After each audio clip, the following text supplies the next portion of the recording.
มามามาดูมาเมตะโกสิเอาบ่วงเงินให้เบิ่งเนาะบ่วงเงิน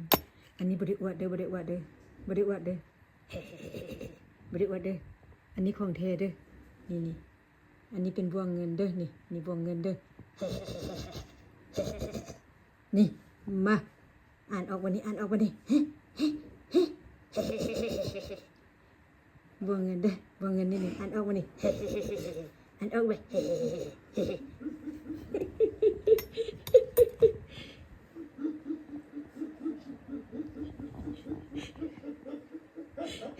มา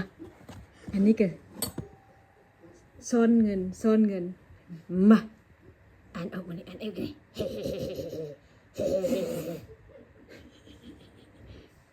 มานี่เงิน100%เด้ออ่านออกวันนี้มาอยู่เมืองนอกแต่เดี๋ยวนี้